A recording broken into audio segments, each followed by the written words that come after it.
Hello, and welcome to our podcast of Wraith the Oblivion.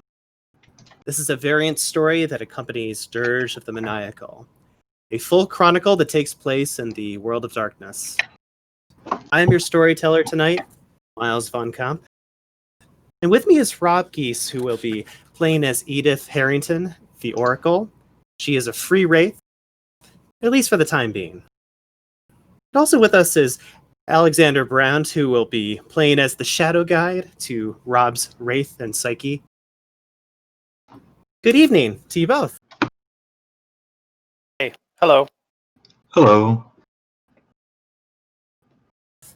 Our sidewinding tale takes place on a Wednesday morning of pitch black, very, very fitting for our setting located in the Terminal of Tortured Souls, outskirting the very labyrinth of oblivion. No pressure, right?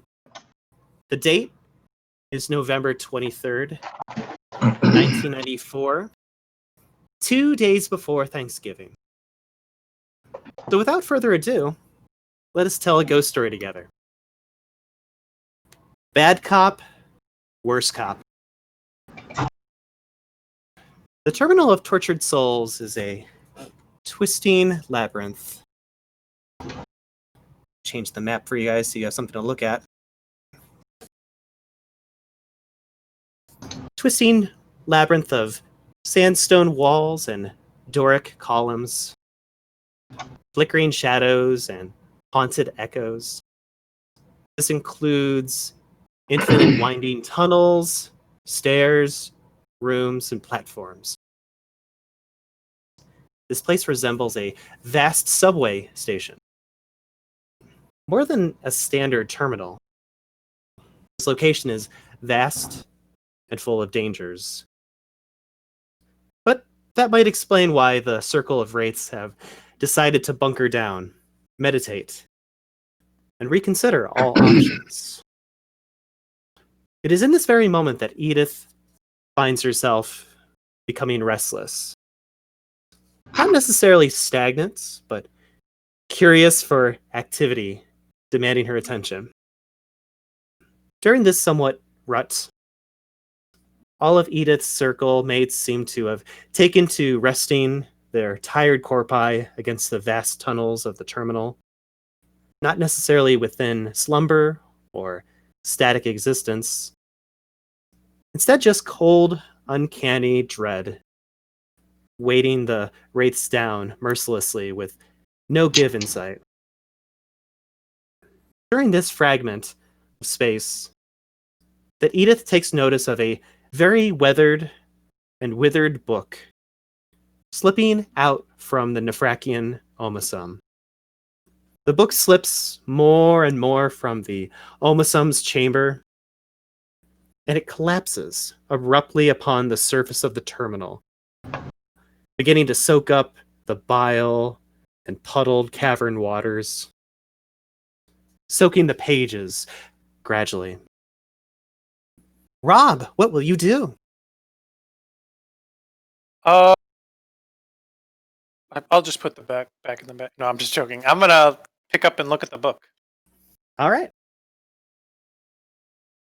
As you lift the frail volume of work up from the floor and allow the grotesque fluids to drip off the tattered pages, a very profound and eclectic glowing sensation begins to emanate from the content before you. These are not words, images, or sentences before you, but they are instead hypnotic, shifting sands upon your gaze. Like a mirage, forming in your mind's eye, while your soul remains parched, thirsty for information. For a single fleeting second, you swear that you spot a private investigator wisping by upon one of the pages presented in front of your sight. A buttoned trench coat, clad hard-nosed man, cigarette in fingers, and maddening black ichor that drips from his hands akin to spilt blood after a brutal boxing match. all this glowing with every trick of faint light that passes through the terminal's damp passages. Rob, do you begin to read the shifting passages in front of you?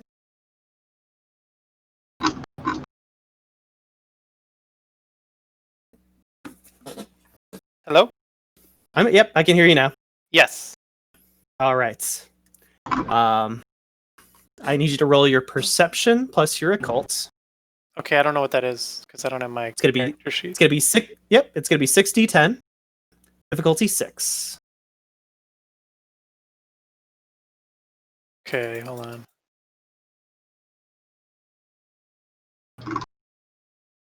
Oof. Wow. Let's roll with that. Okay. Do I have willpower to spend? Yes, you do. Would you like to spend a willpower to re-roll one of those die? Sure. Sounds like a good idea.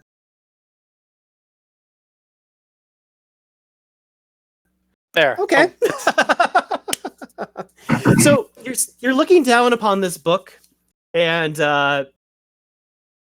you feel, as you focus on the shifting sands and visions flowing on the book's pages before you, Edith feels her eyelids begin to softly drift to a close, and a deep, uninterrupted slumber takes precedent over all of your instincts. As you begin to feel the tempest winds caress your hair delicately, you also feel the physical surroundings about you become more and more distant with each passing millisecond. An echo of your existence is left behind, and you are now traveling to an environment that is somewhat familiar, yet puzzling because of the Shadowland effects.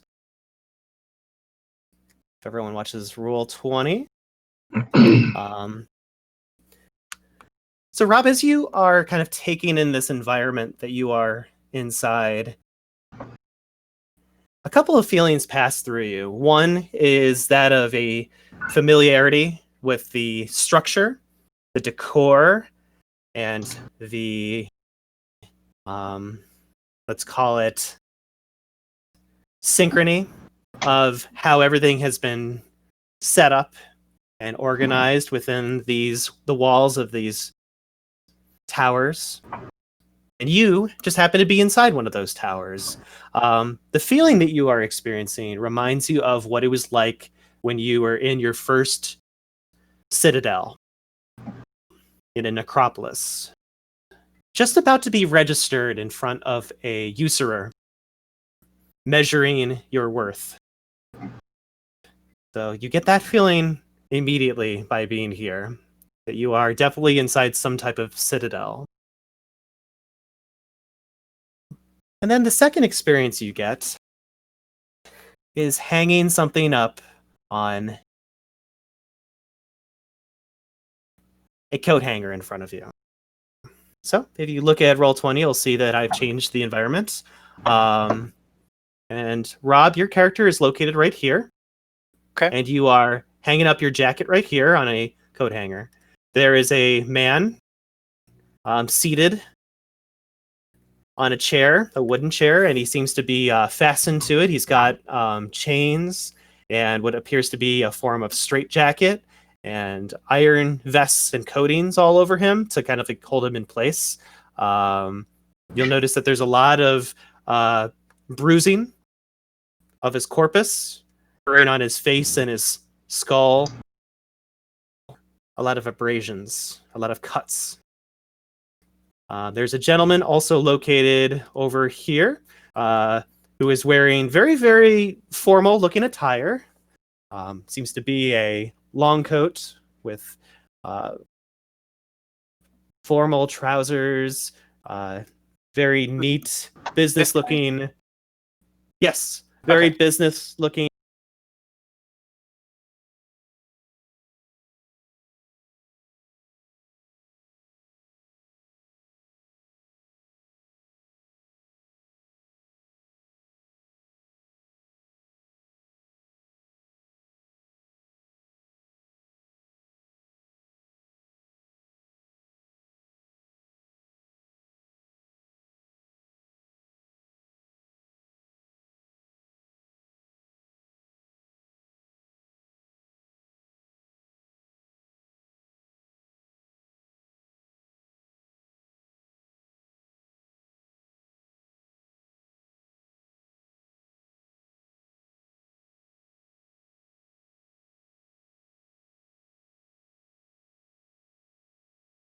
choose, like to maintain as you are in your current state and stay within the psyche, stay within the wraith. So I did actually have a question on that. Yeah. Using manifestation, I would I would be completely separate from Edith. I would no longer be in that direct one-to-one mental communication. It would be more obvious to everyone around. Correct. But you would not appear as, I'm just going to give a little bit of a spoiler. You would not appear as another Edith. Typically, in any other game session that we would be running, you would manifest as basically another secondary Edith walking around. But in this game scenario, you are going to actually appear as somebody else. Yeah, so I think I will actually go ahead and manifest. All right. Let me subtract the temporary angst from your character sheet. Who needs temporary angst anyway? You know, a shadow might have some opinions on that. So let me see your character sheet. Get rid of 1, 2, 3, 4. And I will be activating your character for you, Alex. So only you will be able to see this character sheet in front of you.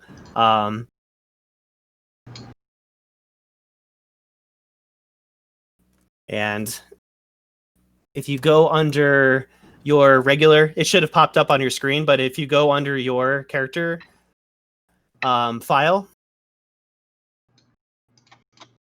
I'll give you a clue. His name starts with a Z for zebra.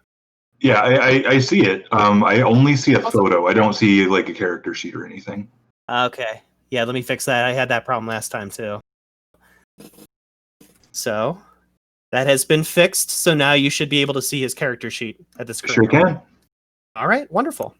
So you'll notice that that is in fact the character that I pointed out to Rob down to the south. So that is who you will be manifesting into and as for the scene. Does that make sense? Yeah. Yeah. And feel free to move his character around if you want to test to see if you can even. I cannot. Okay.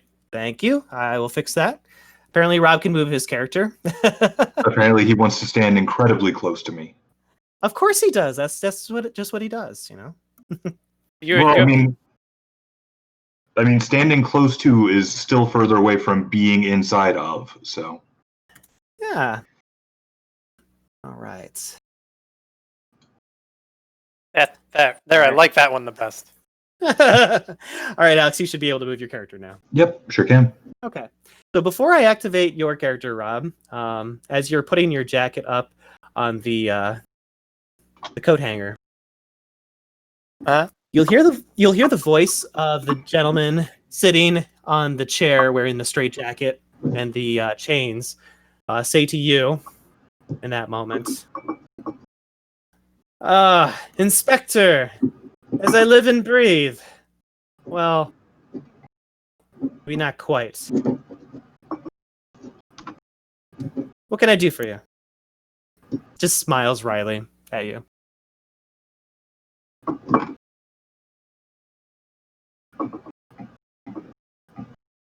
I don't know. What can you do for me? Okay. Rob, I am now activating your character sheet. Do you want to roll your perception plus investigation to notice anything about your character? Sure.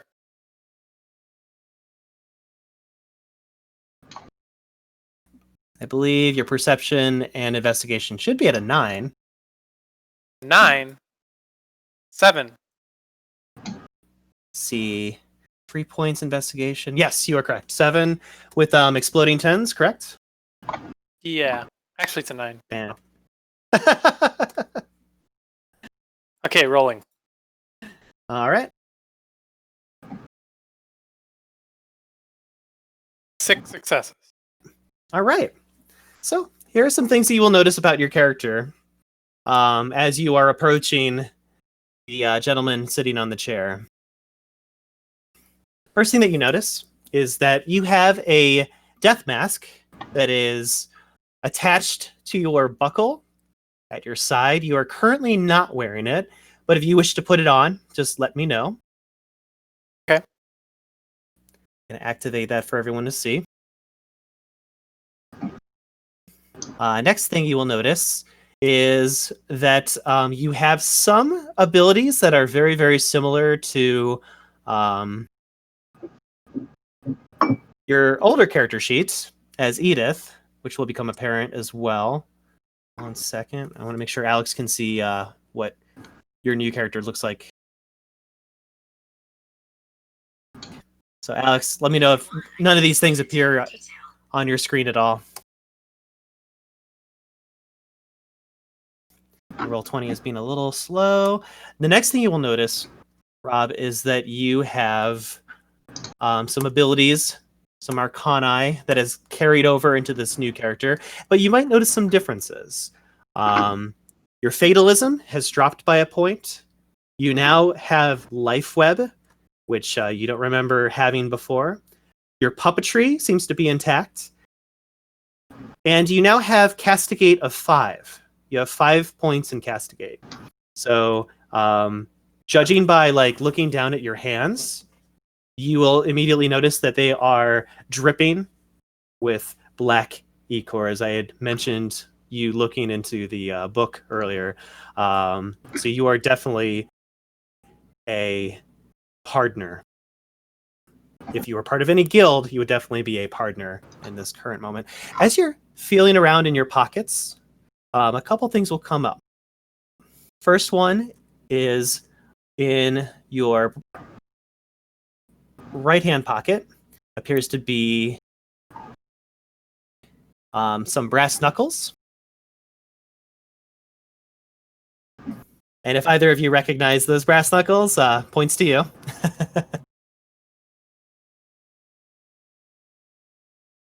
Another thing that you'll notice is that on your trench coat that you had hung up on the coat hanger over here, the sigil of Stygia, which I have just activated on Roll20, the sigil of Stygia seems to be embedded and sewn onto that as well for official purposes, official reasons. The last thing that you notice, because you rolled so well, is that on your current clothing, you appear to have a sigil or a symbol of mystery. So you, Rob, your character belongs to the Pauper Legion. You're a Pauper Legionnaire. So does that all make sense, Rob? So far, everything that I've discussed to you? Yeah. Awesome. So your last question was, I don't know, how can you help me? Yes. Right. Let me turn some specific music on for this scene. Is it tavern music? No, it's not. The the man sitting there, who has very little mobility, will look to you and say, "You're the one who came to me, Inspector, not the other way around. Do I look like a man who has very much choice or mobility?"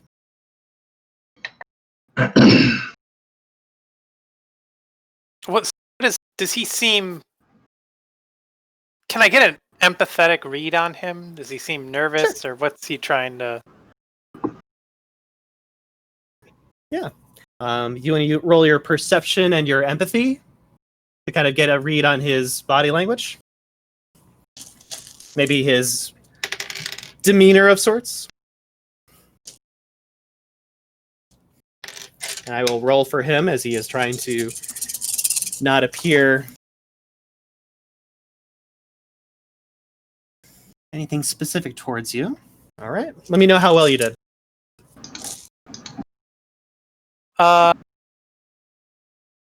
3 successes. All right.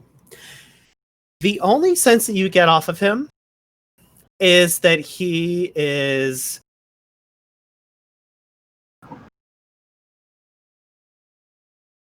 unhappy Uh-huh. Doesn't want to be here, and has no choice. He is definitely under some type of imprisonment with this local legion, and you don't know what his fate is going to be, but you can tell that he is just absolutely unpleasant and does not want anyone to be around him right now. And yet, here you are. I'm gonna say At a game, Rob, I beat you by one point. Oh. I'll be like, I'm disappointed. Don't you enjoy the time we spend together? That's what I'm gonna say to him. This is the first time that I've actually met you, Inspector. Your reputation precedes you. But I have to admit, I'm quite happy to have a celebrity standing in front of me right now. And who is this? Is this your lapdog? Here, boy. As he says to Alex's character. Do I get the sense that he works for me, that I'm the superior person in the room? Correct. But you do get a sense that he is your partner as far as this investigation goes. Well, then I'll turn to him and be like, well, I'll let you do the honors. Why don't you tell him why we're here? Hey, as much as I may not be your lapdog, this is your show. I mean, he's not wrong on that. But he would do well to remember where he is. You said that to me? Yeah. And I'll say, yes, he would do well to remember where he is. Out of character, I know about as much as you do, so... The rest of the session is just us going back and forth trying to figure out why we're here. I mean, I do know a little bit more, but no, this is very much your show. Let's quit being coy here. Let's not go through the whole rigmarole. I think you know why we're here. I would hope you know why we're here. Or perhaps you aren't as clever as I would have thought. No, if I was actually clever, I wouldn't be tied up in chains right now. I'll be honest with you. And he just kind of sits there. You get a sense from the expression and the look that he's giving you right now, Rob, that he is wondering if you've actually entered catharsis and you've been taken over by your shadow, and that's why you're struggling right now. And he's kind of smiling about that, like, "Oh wow, this is very unprofessional." But that's his guess of what's going on right now. It's like an automatic. You can kind of see that on his face as he's smiling and smirking at you. I'm gonna read him with fatalism. Sure. What kind of power would you like to use on him? I don't have my list in front of me. That's okay. It should be under his character sheet as well. I'm sorry, under his identifiers under the folder. But you should have access to Kismet, Fatal Vision, Foreshadow, Interpretation, and Guesswork. I don't see the... Oh. Yeah, I don't see a list of the stuff. Okay. Is he holding anything? It should be Jean-Pierre Arcani. Yeah. Where is that? So the first thing on your list there it would is. be... I'm sorry, Okay. I was looking... No, that's okay. Okay, so let's take a look here and see what we can go with. Castigate, Castigate, Fatalism, Life Web, and Puppetry. At a game, while Rob is looking over that, Alex, you should know that you have access to these powers as well. If you decide to use them, let me know. I'm actually going to make that part of your... Actually, you should be able to look at that, Alex. If you look at Rob's sheet or his folder, click on Edith Harrington. Yeah, I'm looking at his Arcanoi now. Yep. So you also have access to that as his manifested shadow. Okay. So if you decide to use any of those abilities during this interrogation, let me know. Interpretation on him? Okay. Roll your manipulation plus fatalism. Difficulty will be a 9. And then, question: while I manifested, I cannot offer him dice, can I? You can offer him assistance. Okay, You can also offer him shadow dice. that's what I meant. I wasn't sure if I could still offer shadow dice or not. So Yes, you may. Absolutely. I will offer him. Oh, wait, no. Sorry. I already rolled. Oh, okay, never mind then. It seems like the inspector 0 is moving a success. little bit fast. Yeah. How many? 0. 0 successes? Yes. Okay. As you are kind of like standing there and kind of like investigating him, kind of like just giving him a stare down, he kind of like blows kisses at you with his lips as if to taunt you. And you kind of like look at your partner as if to say, this is getting us nowhere. This isn't going to work. You'll notice that one of the soldiers that is standing behind you will start walking up to you. Your character, Rob, I will reveal him on roll 20 for you guys.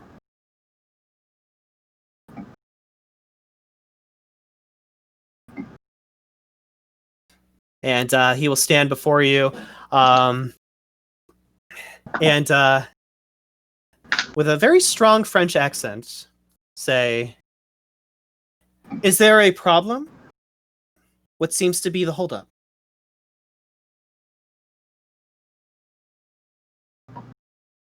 Oh. He's being slightly more resistant than we'd hoped, but there isn't a problem. You know, Inspector, I think it may just be time that we stop playing nice. Maybe a more direct approach would be, well, if nothing else, it would be pleasant to see that grin off of his face. Do I know this is my shadow? Give me a perception and a cult roll. Difficulty 6.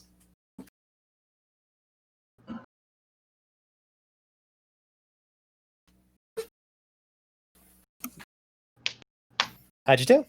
1 success. All right. You get a sense that the way that he speaks to you definitely feels like something that your shadow would say to you, but this is your first time ever seeing your shadow look like this man.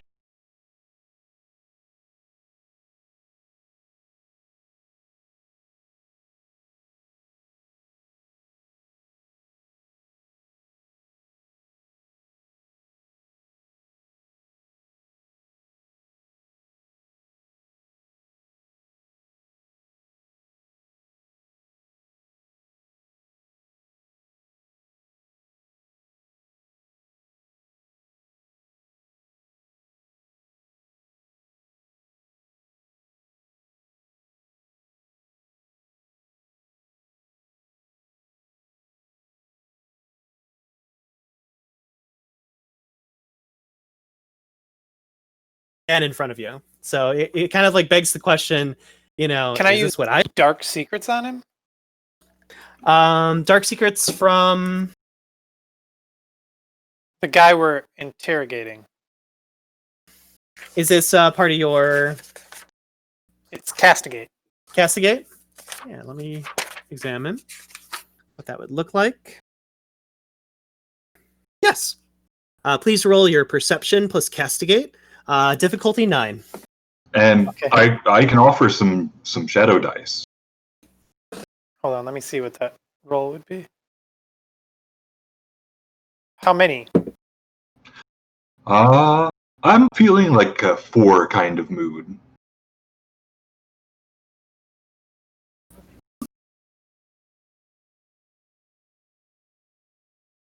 I'll take them. And I'm going to spend a willpower at the outset. Okay. You gain 1 success. Go ahead and roll. How many shadow dice are you accepting? 4. Sounds good to me. What's the difficulty? 9.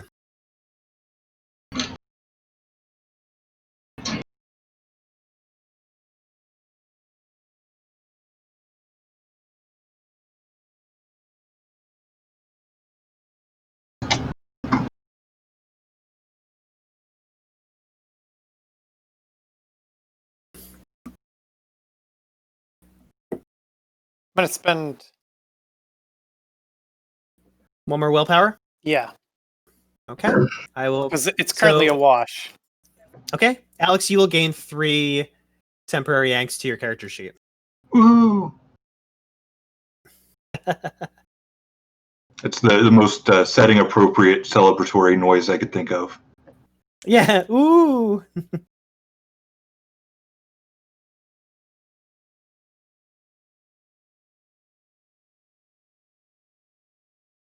Okay, so I'm Nice. at 0 successes. Oh, I thought it was a wash. Yeah, that's what 0 successes is. Oh, that's right, because you got the yes. All right. Got it. So you take a moment to examine him, and again, his very toothy grin kind of like smiles back at you, and he's just like, "You want to have a staring contest? I'll gladly have a staring contest with you." At this moment, Rob, you'll notice that the Legionnaire will actually gaze his death mask upon a window over here. Uh-huh. And as you look over at the window that he's staring at, you'll notice that this is double, what do they call that? Double-sided glass. Mhm. So there could be somebody on the other side of this glass watching to see how the interrogation is going. This Legionnaire will look to whoever is standing behind that glass. It looks like he's communicating something using a power. And then he will nod a couple times and go back to his post, as if he's just been given orders. Okay. Okay. So this man who is sitting on the chair completely tied up says, "Hey, you want to have a staring contest? That could be fun."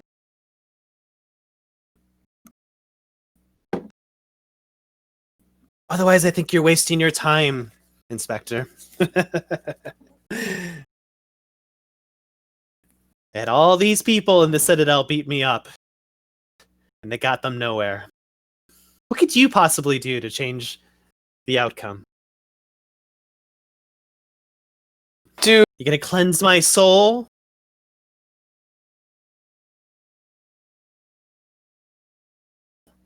You had a question, Rob? So I have a question.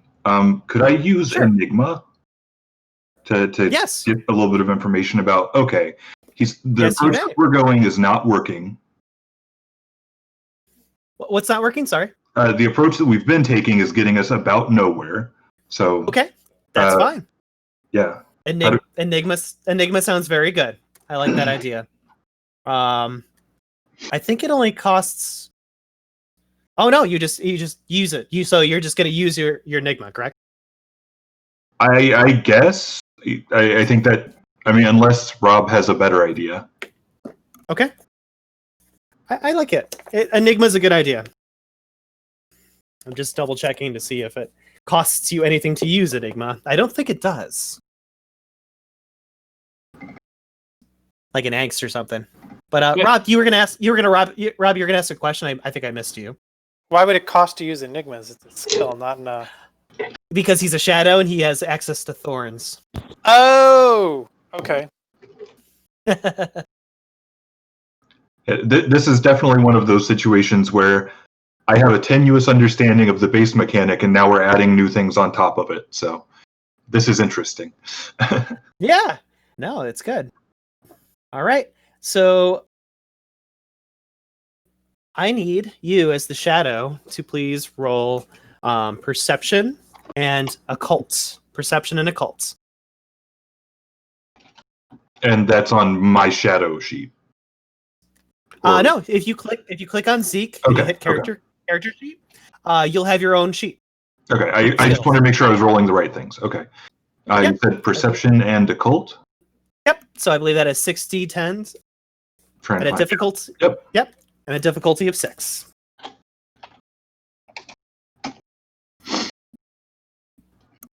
So that would be 3 successes. Yes. So with 3 successes, you will. Who are you gazing your attention on when you use Enigma? You can gaze at Edith. You can gaze at this strange man who is taunting you. You can gaze at the Legionnaire soldiers behind you. You can gaze at the double-sided window. Where would you like to gaze? I think I'm kind of gazing at Edith because I'm wanting to understand what the best path forward for them to take is, that I can encourage them in that way. Sure, I like that. So a couple things stick out to you. One is that the inky blackness of this inspector's hands, being a partner, seem to be very relevant towards using against this man.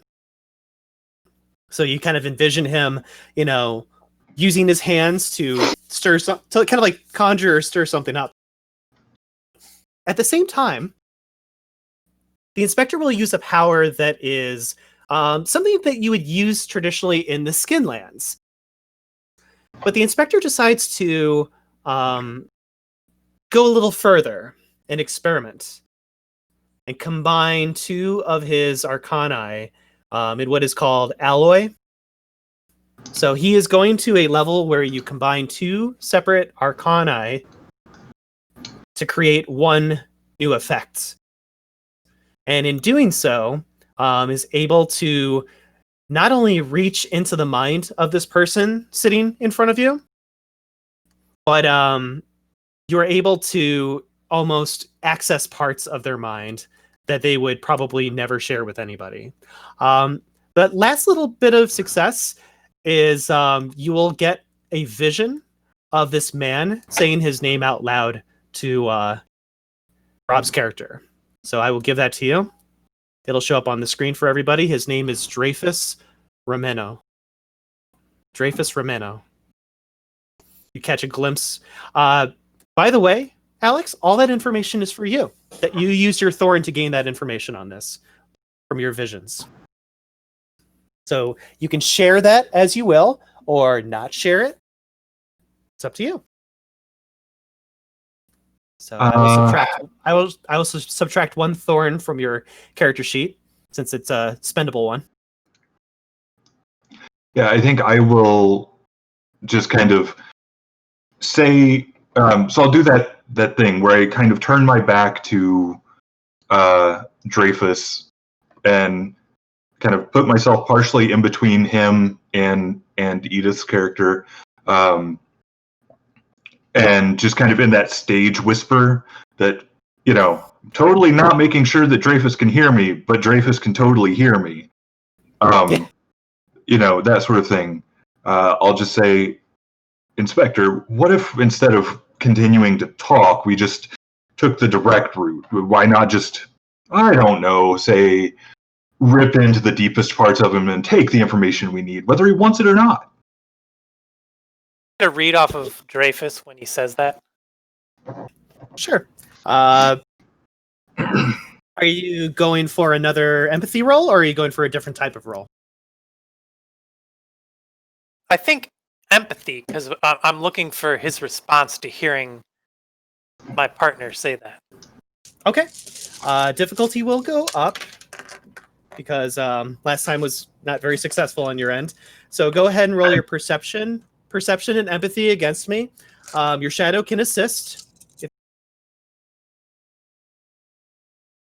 Yep, I was just going Difficulty. Difficulty is a 7.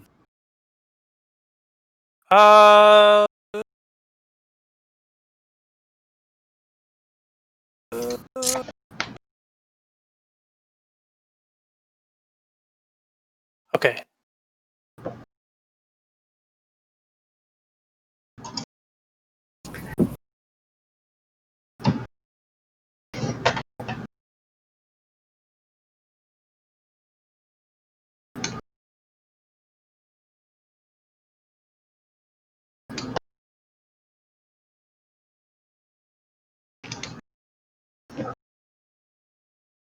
4 successes when you take away the 1. Okay. I will add that to your temporary angst as well. Rob, as you look at him, he seems unfazed, unmoved, and just kind of apathetic towards what your partner just says. Looks at you and says, "You don't even have such powers to do such. Now, if you want to torture my shadow, by all means, feel free to do so, but you would only be satisfying me even more if you decide to do that, Inspector." But you are welcome to try. He sounds very coy when he says this to you. Like, he knows you really well and knows that you do not have the power to reach into his mind.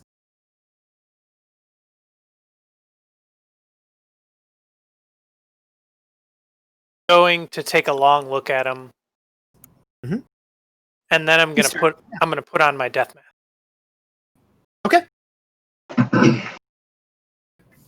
Oh, you want to play hide and go seek? He closes his eyes and he kind of like perks his mouth as if he's like kind of zipped his mouth shut, and he's just like, "I can't see you, and you can't see me."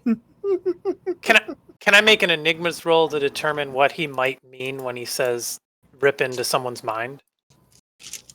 Your shadow? Yeah. Yeah. That'll be your knowledge. You mean intelligence? Yes, that'll be your intelligence and enigmas. Okay. And you cannot explode 10s, just a heads up.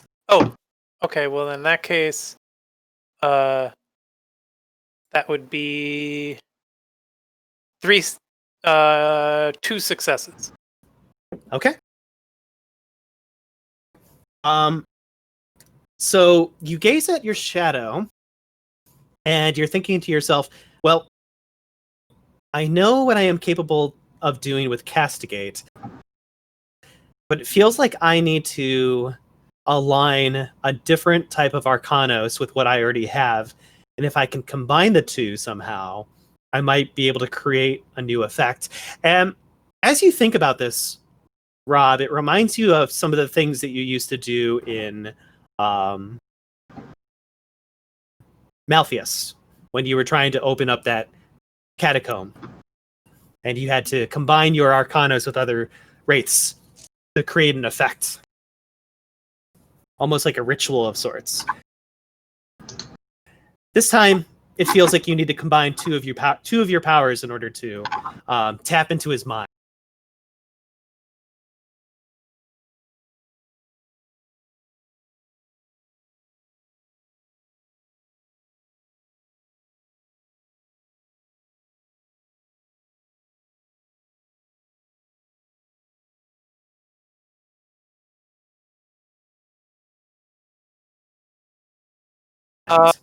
Castigate.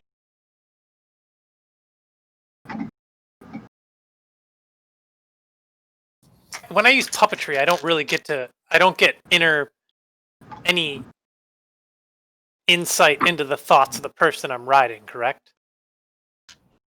Unfortunately, you cannot ride him because he is a wraith.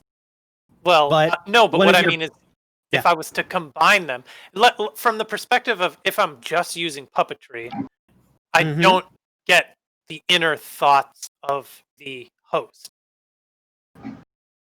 No, you do not. So even if I used Castigate puppetry in some weird way to go into his head, it wouldn't really grant me anything. If you combine the two powers together, there might be a way for you to create a new type of power that would break into his mind. Okay. So you would be starting off by breaking into his shadow. By using, say, Purify or Defiance, and then you could end it with Reign in the Mind. Give that a shot. Okay. Which one would you like to do first? Castigate or Puppetry? I think castigate, because I want to beat back the shadow to leave an empty place for me to enter into his mind. Okay. Gotcha. Do you want to use Purify or Defiance against him? Defiance. That one seems to be more like... It's almost the opposite of possession against his shadow. Correct. All right. That will be your Charisma plus Castigate. Difficulty will be at a 10. So if you and your shadow or your shadow's manifestation want to team up, you may do so. Yeah, I mean, I would be willing as the shadow to offer dice. I'm not sure how the manifestation would aid in that. I'm looking to a partner, and I'll say, you want to help me out with this? I'll look meaningly at the guy and say, "Of course I do." So, can he grant me assistance dice? He can provide you one bonus die for assistance. Okay, I'll take that, and I will spend one willpower. Sounds good. Dreyfus will look to the two of you as you're doing this and say, "Oh, how romantic."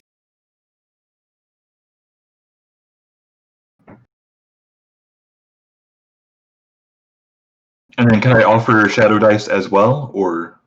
Yes, you may. I'll offer another 4 shadow dice. It's not like you need willpower while you're going.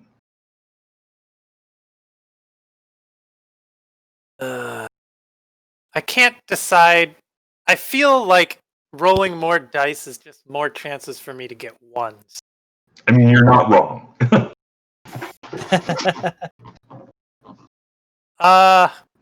No, I'm going to turn down those dice. I'll take the assistance dice, and I'm going to spend one willpower to front load a success. Okay, that's been marked on your sheet. Whenever you're ready. Difficulty 10. Are you fucking kidding me? Okay, wash. Okay. Do you want to blow a willpower to reroll 3 dice? Do I have any willpower left to reroll? You do.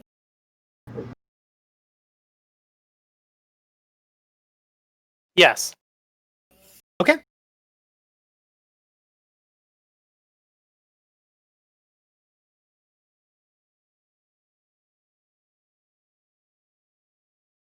Oh, how'd you do? Do 10s explode? 10s do not explode for a... wait, if it's a willpower, yes. Because you're basically adding more to your roll that you were doing earlier. This was under your charisma. What is your charisma at? 4. Then yes, you may explode. Question. You may explode. Yeah. Do 1s count on a willpower reroll? No. Okay, well then I got 2 successes. Excellent. So I wanted to go ahead. Sorry, Alex. And you can explode those too, correct? I already exploded. Okay. That's why I got the second 10. Oh, okay. Yeah. So I want the two of you to describe to me what it is that the two of you do to this character that would translate to defiance. You're basically fighting against this man's shadow to kind of like create an assertive dominance over it. And you're just basically kind of like beating it back into its place. I think we kind of like grab the prisoner by the shoulders and like heave him up and press him against the wall. Each of us with a hand on a shoulder. I can't tell my shadow what to do, but I'm going to start doing that action where I take him by one shoulder and begin to lift him up from where he's sitting as if it's almost like we're pressing him up against the wall in an interrogation, which is okay. My expression of dominance, and it's kind of like to cow his shadow. And okay. I guess I'll follow his lead. It's like we're total. I only added 1 die, so. Well, it'd be funny if we're like totally out of sync, and I'm doing that, and then you're just doing some kind of rain dance in the middle of the room. I'm not gonna lie. I'm not gonna lie. I was tempted to use my empathy, but So yeah, I guess that's what we do. Okay. Alex, as you're doing this with Rob, you will notice that 2 points of your temporary angst have dropped in using this power with him. Just a heads up. as in, I used 2 temporary angst. Yep. Okay. Correct. Now, the inspector that Rob is playing as, Inspector Jean-Pierre, has also lost 2 points of pathos in order to cast this as well, but you have used 2 of your angst instead. What this tells you as a shadow is any ability that you use that traditionally uses pathos instead uses your angst. So if you use an ability that costs you 4 pathos to cast, you can use 4 angst instead. Okay. So after having 4 points of pathos pressed against him, you'll hear the scream of a young girl shriek out of his body, and you'll feel these small, almost childlike hands kind of like grasp onto the 2 of you. So one of them on the arm of the inspector and one arm on Alex's character. And you can feel like these fingers of a small child holding on to you. It's almost pathetic, but also saddening at the same time. And you'll see this character in particular in front of you that you're pressing up against the wall. Dreyfus will kind of like smile as if he's getting off on this as you're doing this. Kind of smirking, smiling, and laughing underneath his pressed out corpus. Okay. What power do we want to use next, Rob? Rein in the mind? Well, yeah, as he looks like he's enjoying it, I'm gonna be like, well, then you're gonna love this, and then I'm gonna rein in the mind him. Okay. That's going to be your manipulation plus puppetry. Okay. Difficulty is going to be a 9. And again, your shadow can assist you if he wishes to. Either in shadow dice or in puppetry. I will definitely offer shadow dice. I'm always happy to do that. Okay. And I will also help with the puppetry. My manifestation is fairly good at that. Okay, I'll take how many shadow dice? I'll go for another 4. Okay. Well, if you're gonna assist me, I'll take the shadow dice. So that'll be your manipulation plus puppetry, difficulty 9. Plus, what'd you give him, Alex? 4? Yeah. Plus 4, plus 1, because of the shadow assisting you with puppetry. So, and can I front load another willpower? Do I even have willpower at this point? You will be getting a GM warning from me. You are, after you use this next point of willpower, you will have 1 point of willpower left after this. Okay. I feel like I'm doing something so difficult right now that it's important that this succeeds. Okay. So I'm gonna spend the willpower. Sounds good. And then I'm gonna wash it out with a bunch of 1s. Your shadow would be happy about that. Look, no matter who wins, I win.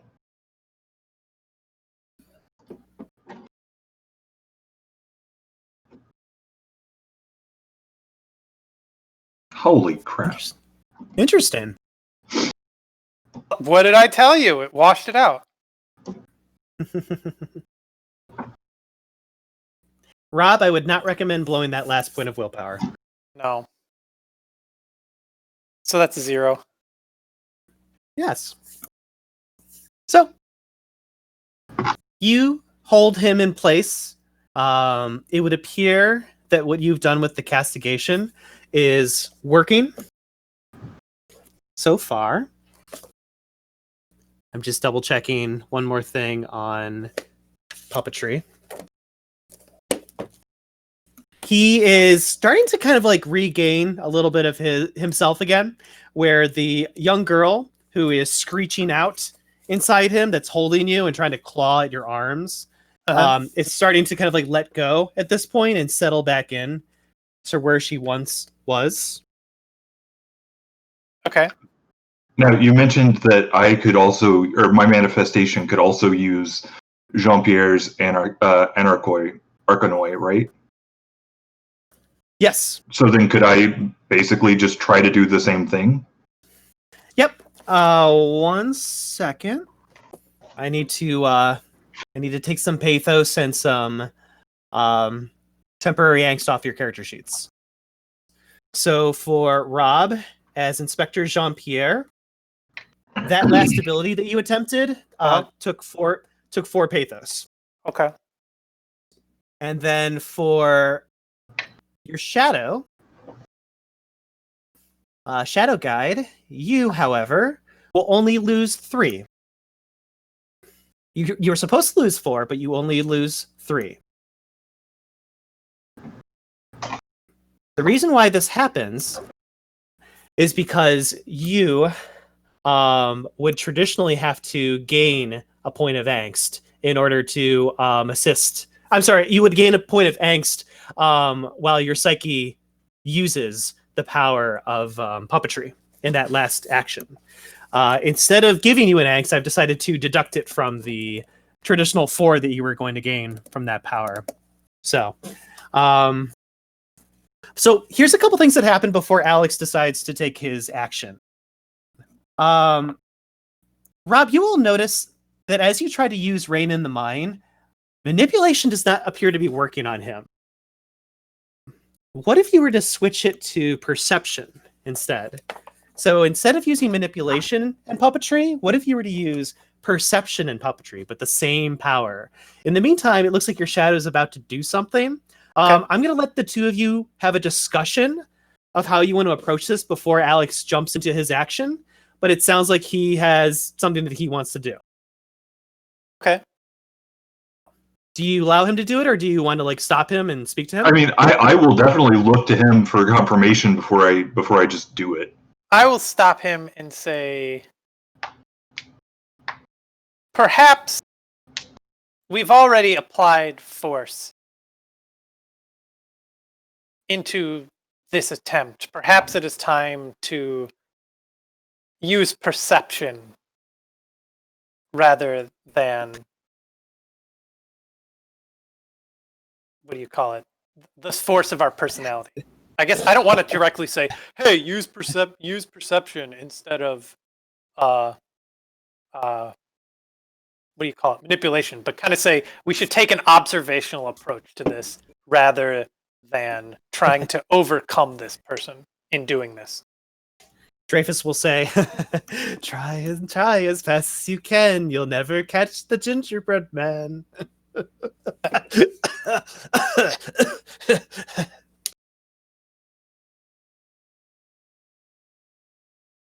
I'll just shrug and, well, you're the one making history here. I'll defer to your wisdom.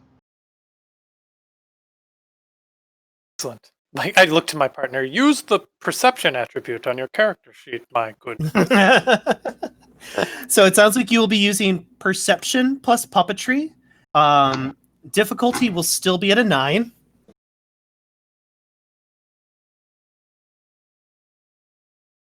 You have not broken my willpower yet, sir.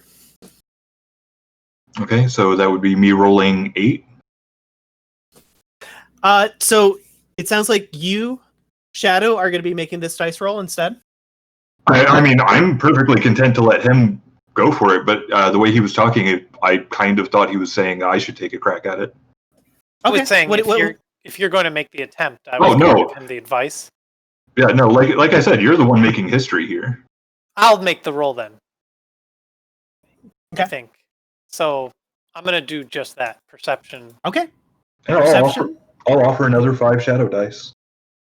And an assistance dice or no? And an assistance die. Okay, I'll take the 5 and the assistance dice. Sounds good. Perception plus puppetry plus 6 die. Difficulty 9. Okay.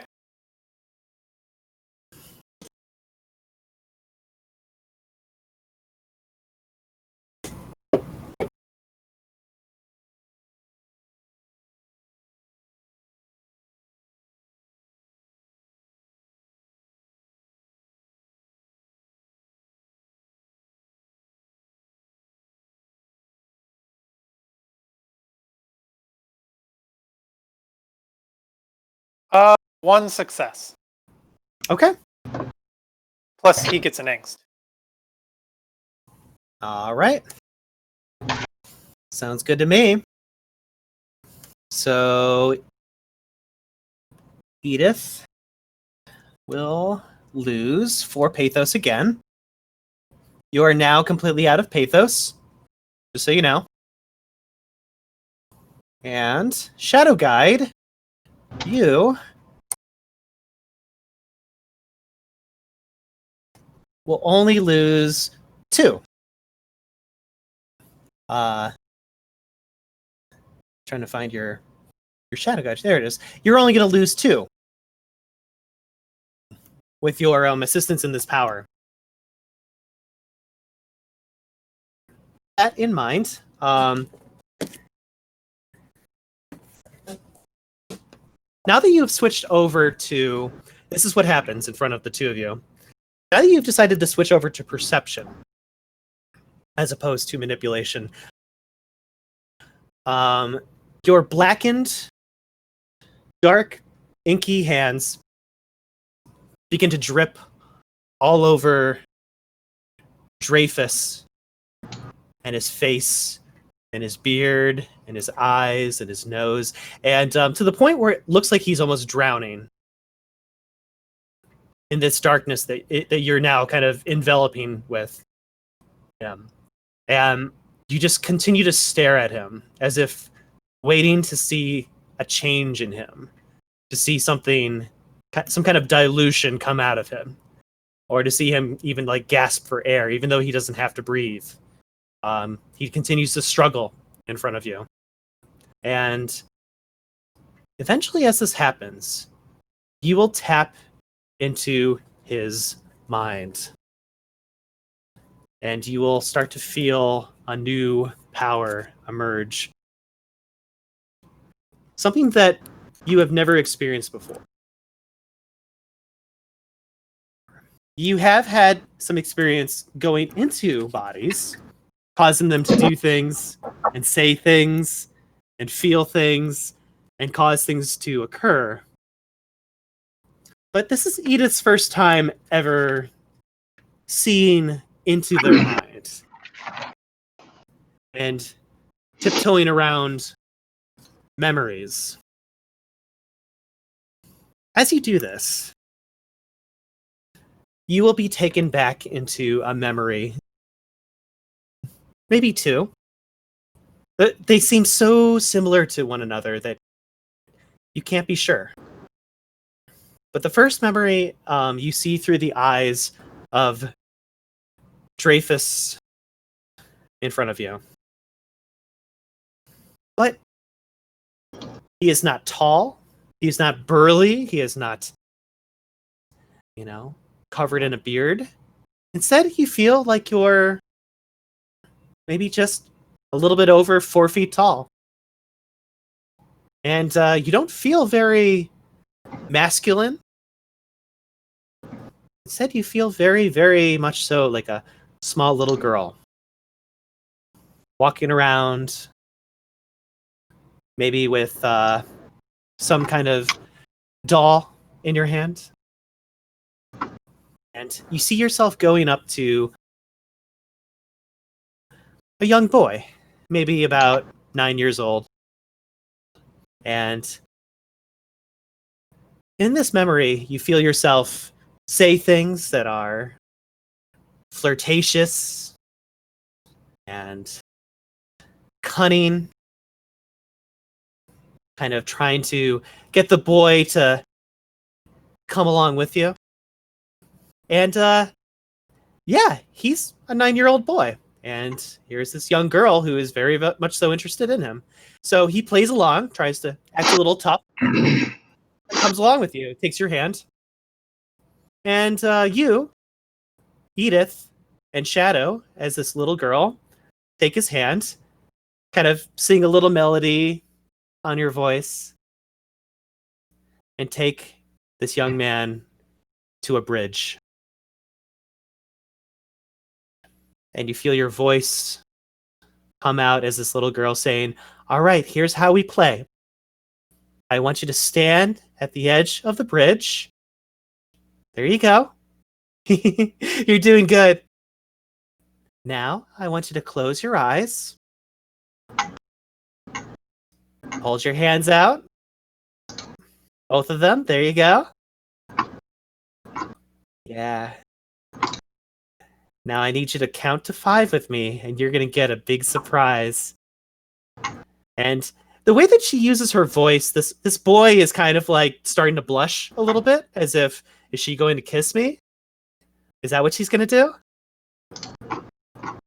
And she just simply says to him, 5, 4, make sure your eyes are closed, 3, 2, 1.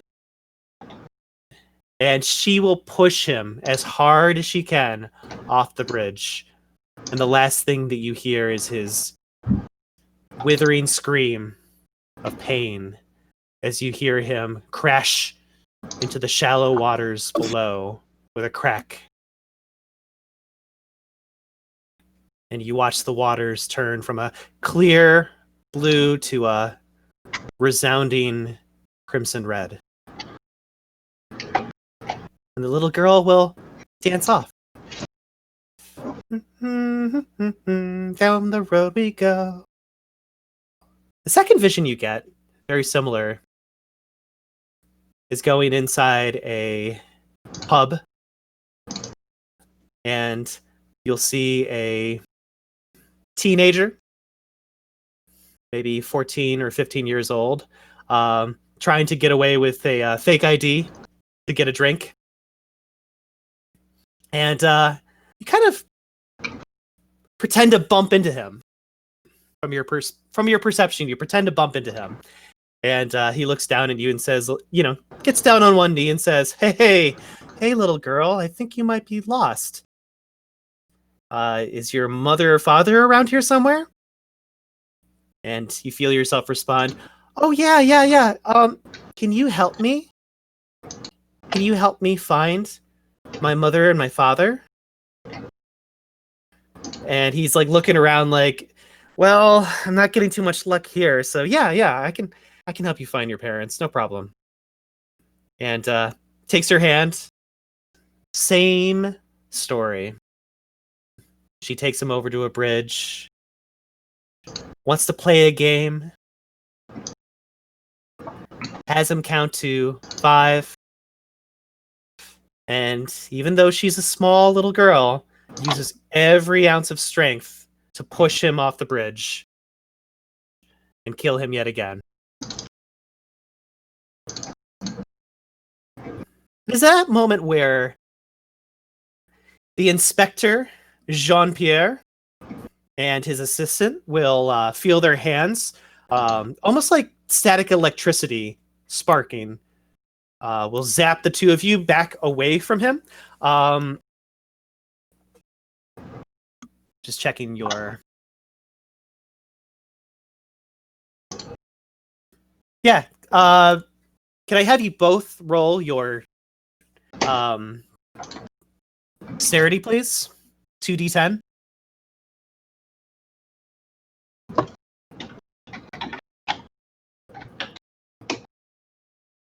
It's a Difficulty 6. Standard 6.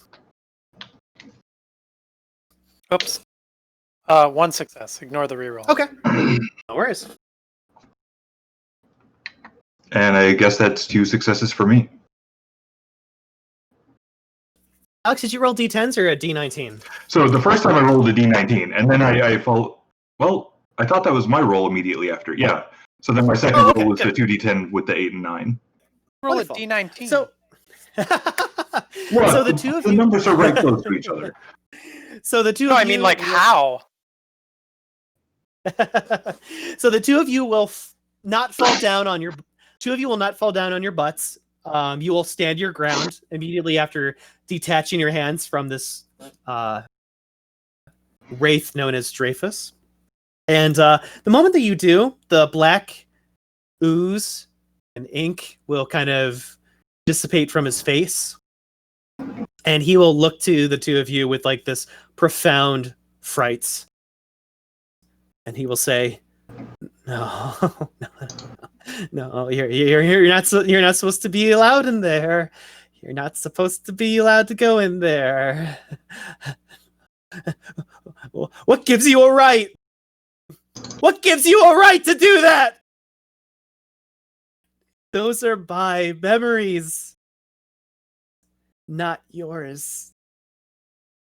How dare you?" And he just grinds his teeth as he just kind of sits down. And if he could cry right now, he would. But it seems like most of his pain is internally harming him the more he thinks about what you've just done to him. Would it be impertinent to make kissy faces at him right now? Out of character? Stop playing my character.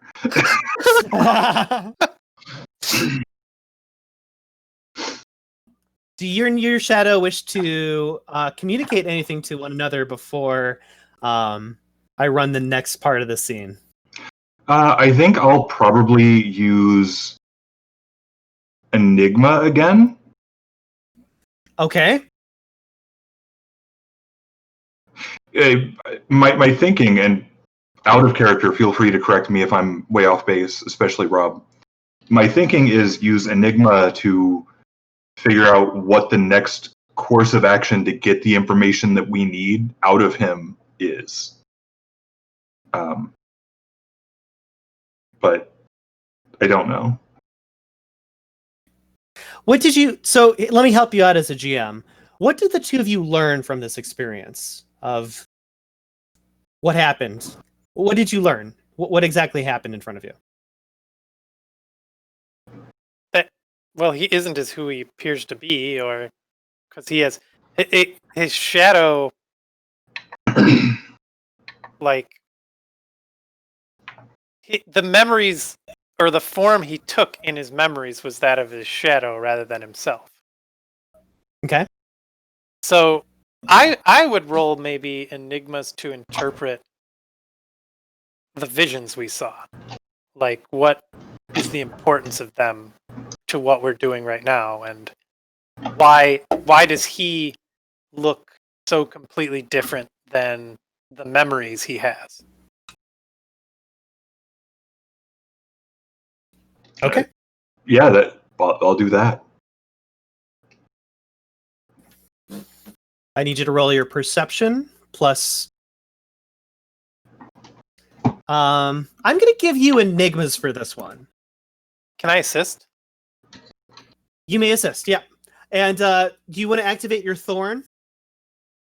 Yeah, that was actually what I was intending to do, was to use the thorn enigma. But yeah, I can make that roll. Yeah, so after you activate your thorn, I now need you to roll your perception and enigmas, and you're going to get one bonus die from your psyche. And just so you know, Alex, you no longer have enigmas as thorns. You've just spent all of them. Cool. Okay. And then is he assisting as well, or? He is assisting you, so you'll get one bonus die. Okay, so total of 12 d10? Or no, 11 d10. So perception is 2. Mm-hmm. Oh, I'm sorry, I'm looking at the wrong sheet. Perception is 4, correct? Yeah. 4. Enigma's 5. Bonus die. So 10? Okay, I thought there was another bonus die from using the Enigma Thorn as well as the one from his assisting, but... No, unfortunately not. Oh, okay. Okie doke. Yep. Whenever you're ready. Difficulty 7. Okay. So 1 success.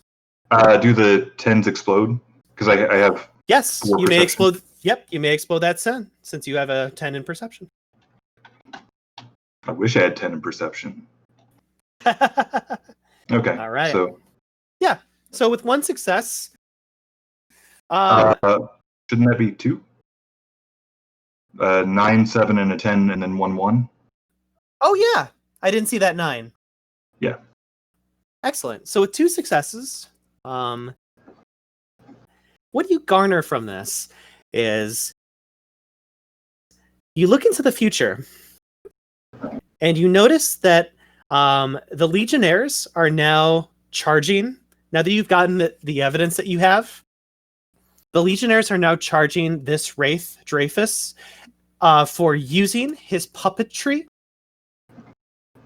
to inhabit and possess the body of a young child, and using that child to lure the living to specific locations, bridges, and then using whatever strength they have as a wraith to push these people off the bridges and kill them. This violates something called the dictum mortem, which is the law of the dead that Charon placed for all wraiths to obey. And that is, if you mess with the living, you will be reprimanded and you will be placed on trial and you will know justice from that point onward. So they needed evidence of what he was doing. And you just gained it. That's what you see, is him on trial. And him answering for his deeds. Possessing a young girl's body. Luring men to a bridge and then killing them in the Skinlands. So I'll let you communicate to your psyche as you will.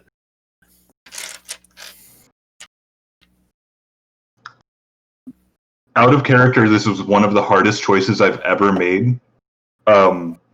Because as your shadow, I very much want to just say, well, it doesn't look like we got anything useful. Let's just beat him to death. Well, I have a question. Since I assisted, didn't I get that information? You assisted, but unfortunately the thorn allows him to have the vision. Okay. Yeah. But you definitely assist him as far as like trying to figure out all the parts and the pieces. It is his power that allows him to see the future. So I'll kind of bend over, and again, in a stage whisper, but this time to, what's his name? Rudolph. Dreyfus. Dreyfus? Yeah. I'll just kind of pat him on the shoulder and say, well, we have been a naughty boy. Well, we have been naughty, haven't we? And I'll just kind of respond. stand back up and respond. look at the inspector. Yeah. Dreyfus does not respond to that. He looks absolutely violated by the two of you.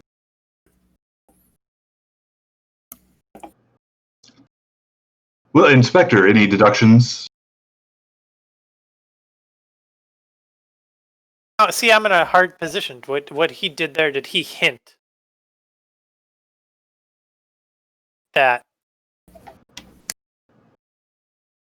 I'm in a hard metagaming point here now. Well, did you just reveal to me what you saw? I didn't explicitly tell you what I saw, but I did make sure that you were able to hear, you've been a naughty boy. Well, you've been naughty, haven't you? Okay.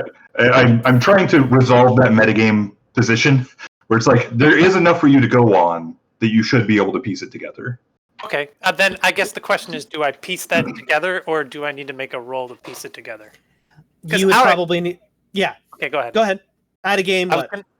I was going to say out of game, it's hard for me to interpret how I would interpret something when I already know how I'm supposed to interpret it. So, just again, this is out of character, just so you understand my thinking. Mm-hmm. You were already asking, okay, we know that he was in a different form. That different form was doing crimes. Mm-hmm. That's really weird. And then, I'm telling him, you've been a naughty boy. Well, you weren't really a boy, now were you?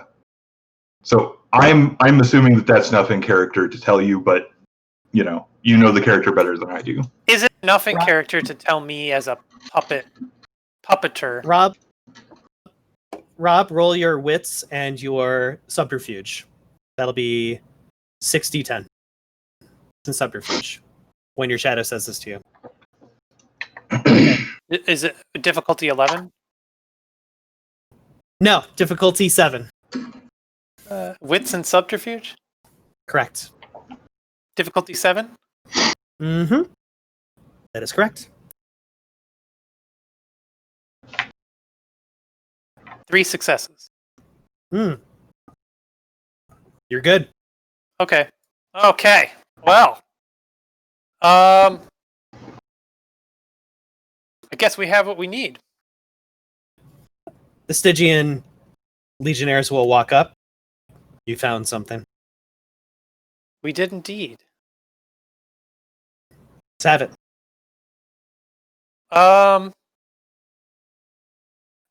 This is the moment when I want to make some kind of roll. Is there any way I can read this scene? Maybe with Kismet, or not necessarily Kismet, but some form of fatalism to realize, am I in some kind of harrowing where what I think I should be doing in context of the scene isn't actually what I should be doing? You get a determination that you have done what you were supposed to do. You have unlocked a new power. And as your shadow has said, you have made history. Mm-hmm. Now it is important for you to report your findings to Stygia. Okay. So these two legionnaires will look to you and say, "You found something?" I did. He's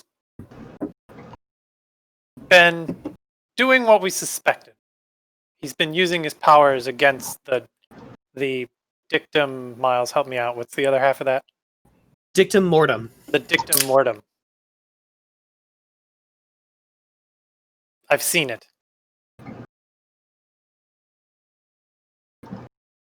See a man appear behind the two legionnaires. Has what appears to be like a cigarette between his fingers, and he smokes it. Seems to be just listening in. If you don't need to do a perception roll, I'll just make his image appear on the screen. Oh boy, he's a lovely looking feller. Yeah, just appears to be listening in. And when he notices that you pause for a second to notice him, he goes, "Oh, please, continue."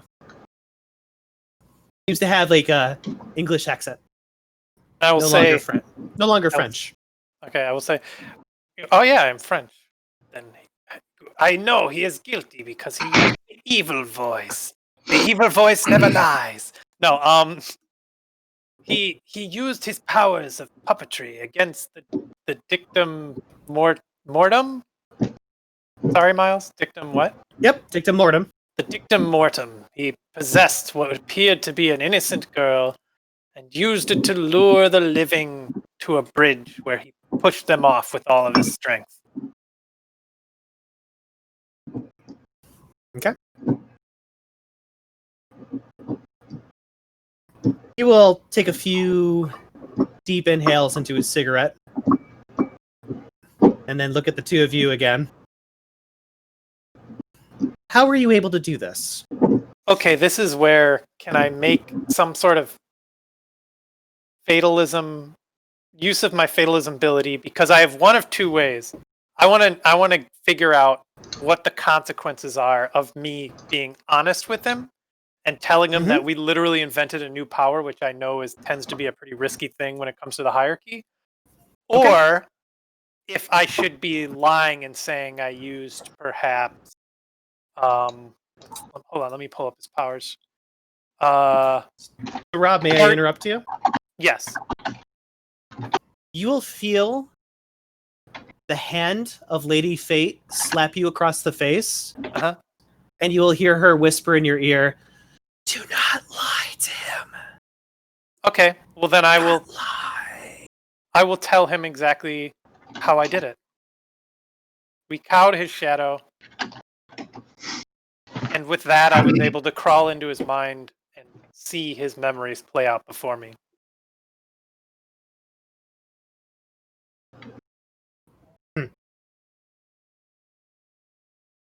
And he's What combination of Arcanos did you have to use to accomplish this feat? the shadow was cowed with castigation.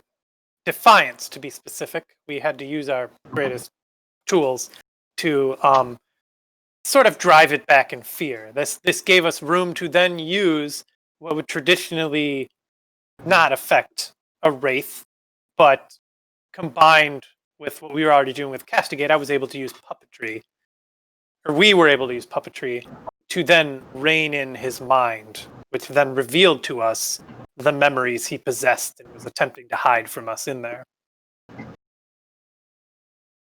I guess, in a sense, we occupied the space where his shadow would have been. That's my out of character. That's my off the cuff interpretation of how I think we did it. Okay.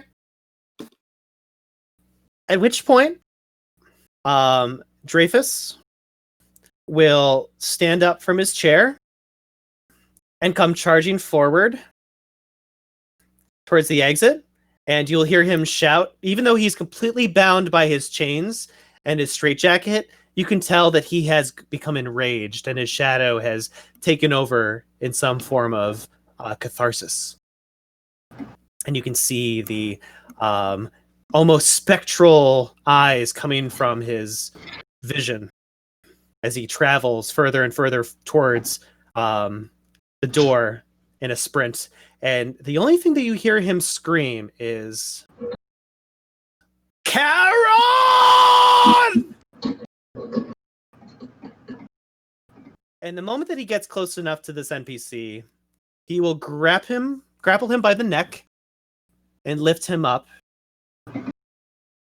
And you will see Dreyfus ignite into blue flames. Wait, who's lifting who?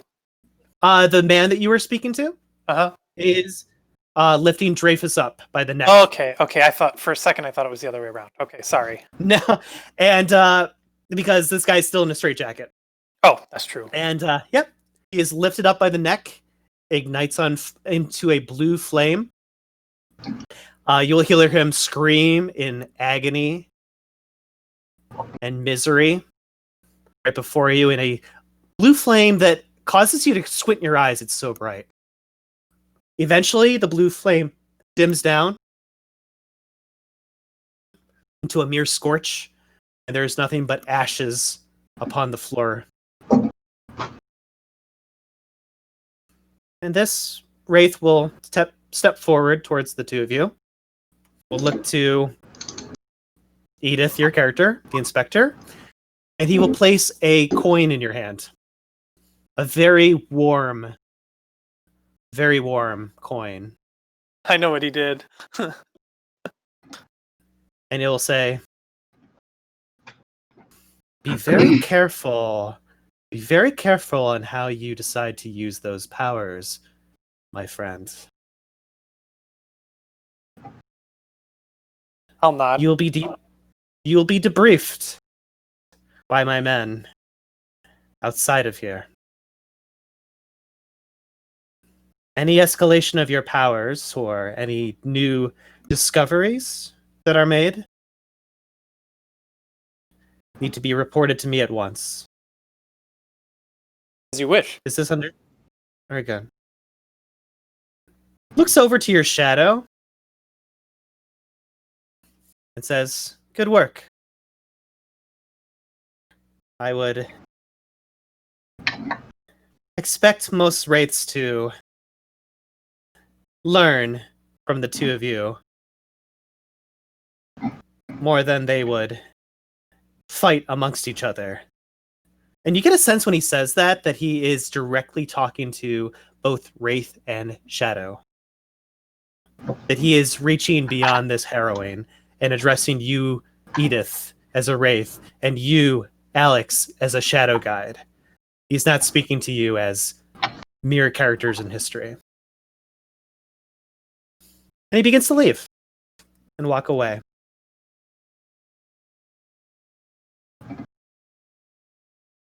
Is there anything that the two of you would like to say to each other?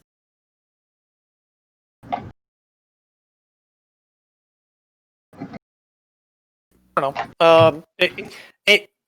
Are we still playing the context of the scene, or are we speaking to each other as Shadow and? No, you are still an inspector and his assistant. Then I'll basically say I'll commend him. I'll say good work. I could not have done this without you.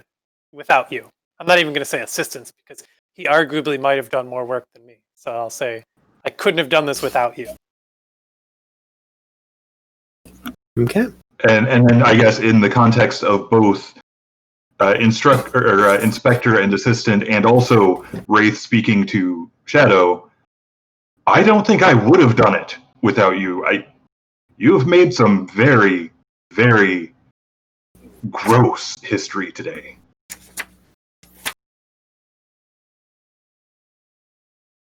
But it was fun. Rob, as he says this to you, you feel a sense of taboo. Like you have done something forbidden. Something that should not have been unlocked for anyone to see or know about. How does your character react to this when he realizes that he's done something taboo in the eyes of the underworld? I feel I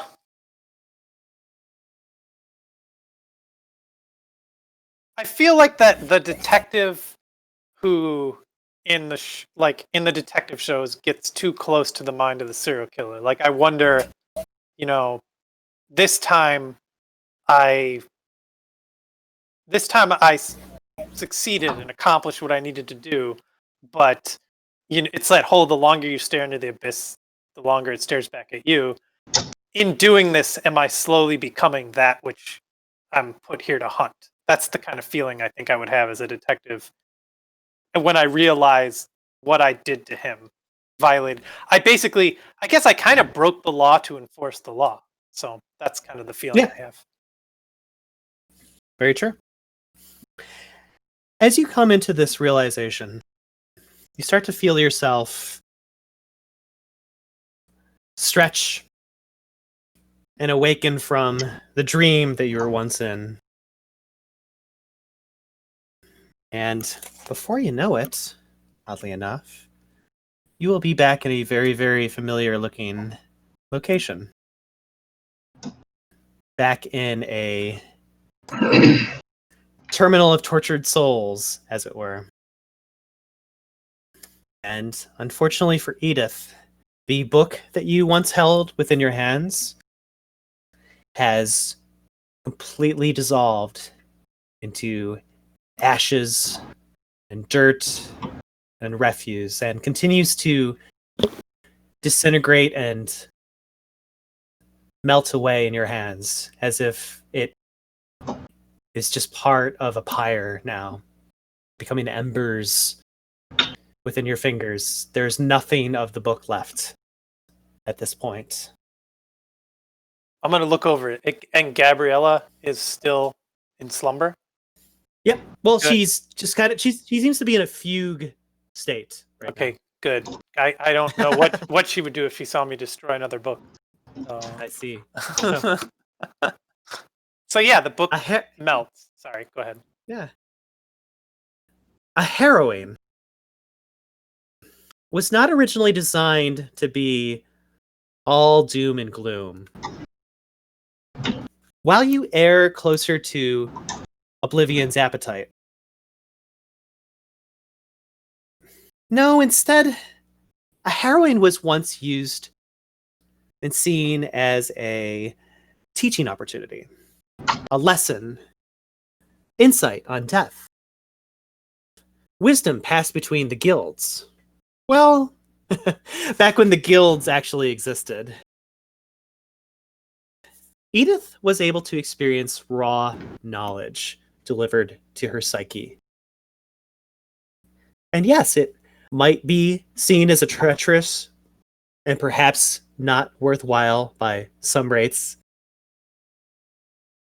This is also an opportunity to grow and stretch in an underworld that surrenders to utter darkness and has little room for blossoming, let alone breathing. With this in mind, Zion returns to her very studious, poise, as if awakening from a very subliminal, albeit elaborate dream state. However, anything that she's experienced remains as a stronghold and natural extension of her very self.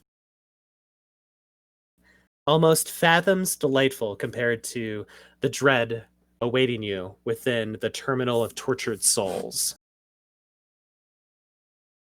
But that, my friends, is a story for a different time.